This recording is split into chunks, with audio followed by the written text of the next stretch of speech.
Hi guys, Totallydubbed here, and today I'm doing a video review and comparison of the Fire HD8 and HD8 Kids Edition. Now I was very much intrigued to see how these two tablets compare, and furthermore if they're actually worth it. Now in the UK, the Fire HD8 can be found for around £100, whilst in the US it's around $100. That is without special offers, so I'll get into that in just a bit. And there's the Fire HD8 Kids Edition that starts from around £140 or $140. Now if you live in the UK or in the US or in other territories, the locally link in the description below will take you to your localized Amazon store. Now before jumping into the review, if you do have Instagram and you do use that platform, I'd very much appreciate a follow. It's at TotallyDubb. There'll be also a link in the description down below. So without further ado, let's get into the review. So first off, I just want to quickly talk about what you get in the box. Now the Fire HD8 just comes with the tablet itself and a charger. So as I'm in the UK, it's a 3-pin plug. It's a USB Type A to USB Type C connector, and yes, it does have a USB Type C. Now it's very much the same case with the Kids Edition, apart from the fact that you actually get this kid-proof case. Now the kid-proof case can be removed, as you can see over here, and it actually does what it says on the tin. It does really protect the tablet from breaking.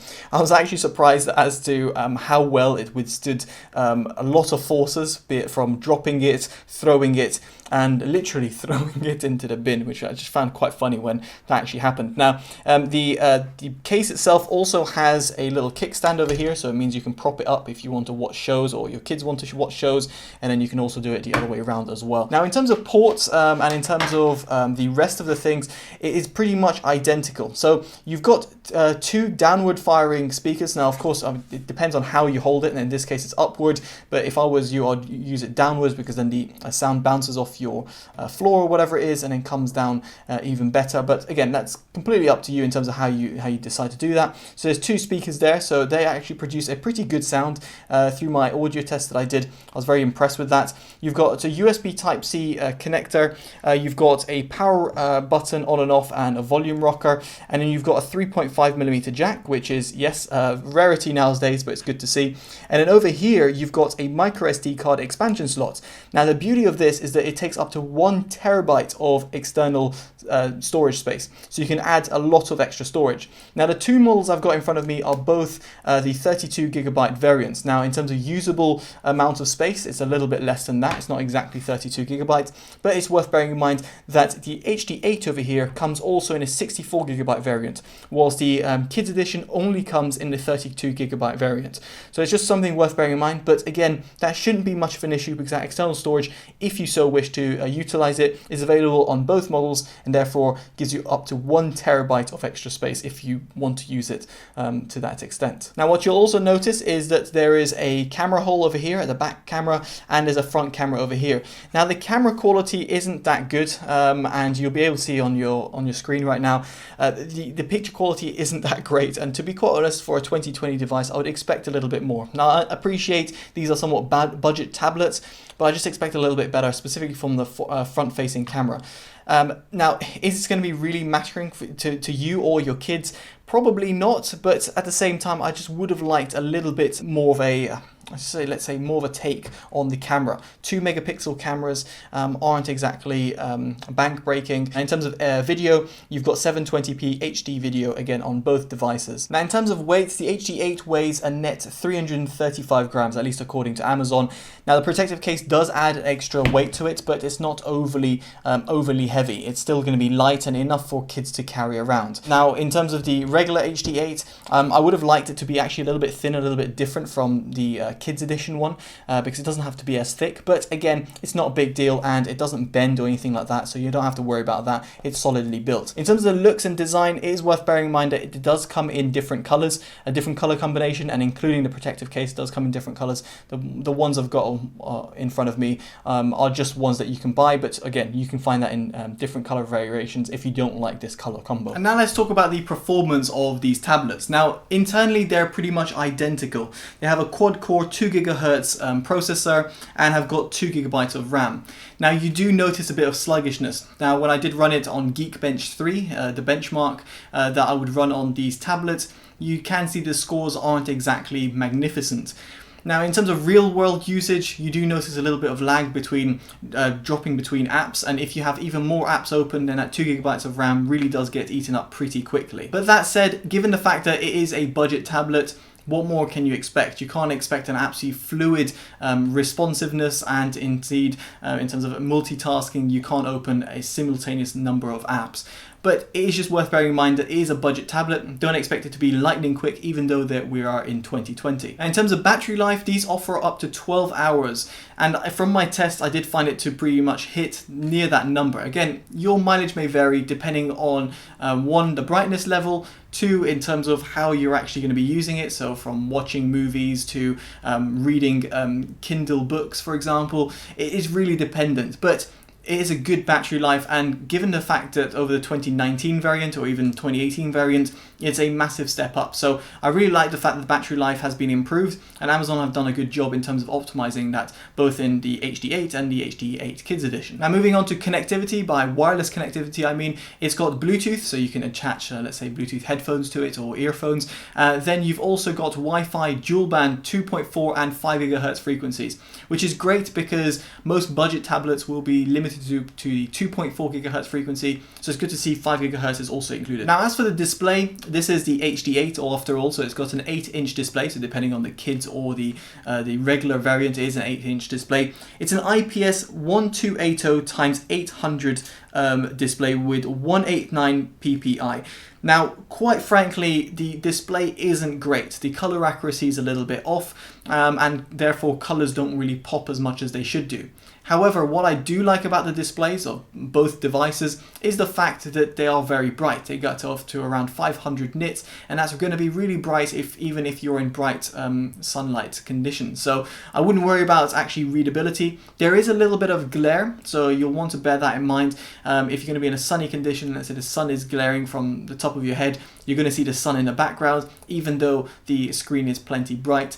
Again, this might feed into the battery life, but again, that's a trade-off that you're going to have to do with any device in the world. And now let's break down the differences in terms of software, in terms of additional features that you get with the Kids Edition. Now, first off, I do want to touch upon the with and without special offers with the regular Fire HD8. So I did mention that at the beginning of the video, and yes, with special offers means that you get a reduced price. However, you will get spammy adverts on the lock screen. Now here, it's worth bearing in mind that the Kids Edition does not come with any special offers whatsoever. It is disabled permanently. Kids can't be fed adverts, and in this respect, it kind of makes sense. Now, aside the 64GB versus 32GB storage that I talked about at the beginning of the video, and furthermore, the pretty obvious protective case that features in the Kids Edition, there is also two other benefits of getting the Kids Edition. First of all is the fact you get a 2-year worry-free warranty. Now, I'm not trying to be marketing or anything like that. It's literally Amazon's policy that if anything were to happen to the tablet within 2 years, they'll replace it without any questions asked. That is pretty good, given the fact that most times if you're going to be claiming something on the warranty, you have to prove as to why it's been broken, what the issue is. Anyone's done any sort of RMA or warranty replacement, you'll know what I'm talking about. In this case, the Kids Edition doesn't have that for 2 years, meaning you can pretty much guarantee that even within 2 years, if anything happens to your tablet, it's pretty much covered under Amazon's warranty. Now, the next thing is the 1 year free time unlimited for kids content. Now, this is essentially the interface that comes in with the Fire HD 8 Kids Edition, which will perfectly lead me on to my next section, but here it is included within the Kids Edition. Now, if you were to purchase that as extra, you're going to have to spend even more money with the regular HD 8, so it's worth bearing that in mind that that already comes included, at least for 1 year, on the Kids Edition tablet. And then obviously after that, then you would go on a subscription type of basis, and then you can cancel that pretty much any time. And now this leads me perfectly onto the user interface and the software. Now you can see straight away from the user interface, the default screen over here is completely different. The HD8 looks like this, and there's obviously apps that I've installed over here, and then you've got the Kids Edition, which looks like this. Now, you can disable the Kids Edition and go actually to a normal user profile, which would then switch you to this. So you can use the Fire HD Kids Edition as a regular tablet as an adult. You'll have to enter your PIN and go into your account settings and do that. That will obviously have parental controls, so therefore your kid couldn't do that unless they knew your password or the user account. Now with this, you can enable Fire for Kids. You can even see it as an app. It's pre-installed there, and you can enable that and enable the parental controls, and then then it would basically translate into this interface. It is based on an Android interface, but obviously it's got a heavy skin on top of it. Now this does mean that it does feel a little bit laggy, but it's all very much Amazon based. Everything you can see here is very much Amazon centric. There's nothing really here that screams to me as like a normal tablet. It is, again, like you can see over here, that it's all, you know, shop within Amazon. It does make sense. It is an Amazon tablet after all. And again, with the Kids Edition, they are all things that you can be found on Amazon. Now this will limit in terms of the overall apps and games and movies and different applications that you will want, purely because they might not exist on the Kindle store, or should I say the App Store, the Amazon App Store, and it's not as diverse as, let's say, the Play Store or the iOS Store. So when we're comparing these tablets to its competitor, so the Android or iOS equivalent, then there is a notable difference in terms of the apps and what you can install and actually do with them. Now, one big feature that is actually included in the regular version, and is also again included in this version, except you have to access it, is the Alexa hands-free feature. So if I go, Alexa, what's the weather like today? Currently, in Putney Heath it's 24 degrees Celsius with mostly sunny skies. Tonight, so you can see that this hands-free function is there. You can disable that if you want. You can turn that off just like that, like a toggle. But this does not have it in the Kids Edition. Again, you'll have to unlock that to the full version and then therefore get Alexa as well. That does work. But again, it's not included in the Kids Edition by default, and it makes sense given the fact that what Alexa can actually search for is pretty much unlimited, depends on what the voice is. And if you scroll down from the top, you get the default notification. You can see the Alexa one has been replaced with storage. So if I were to click the storage over here, it's going to ask me for my PIN and therefore to access my storage. So again, a kid wouldn't be able to access your storage. So for example, if you had movies and games or whatever you have via the micro SD card, it wouldn't be able to be accessed via the storage because the kid would need access to your PIN. It's really nice what they've done over here, how they've kind of baked the Kids Edition so far into the kernel and the ROM of the tablet, meaning that a kid couldn't essentially bypass their way into adult content, and therefore protects your kid from viewing sensitive type of material. Whilst the regular version means that you can have kids at a later date, for example, or indeed if you have kids already and you know they're a little bit older, you can always enable Fire for Kids over here through the app and therefore create a kid's profile and then somewhat replicate what you can see over here. So what is my verdict on these two tablets? Well, quite frankly, they are some of the best budget tablets you can find. Now the Kids Edition does come out of like the budget range for some people and therefore will be a little bit more expensive, but for what it offers specifically for kids, it is definitely a must buy. By that I mean, I just really like what Amazon have done over here, from the user interface to the protective case to actually what you get in terms of the worry-free warranty. It's just literally everything. They've kind of thought about it, refined it, and included it in the Kids Edition. Now, if you don't have kids, the Fire HD 8 still makes a fantastic budget choice.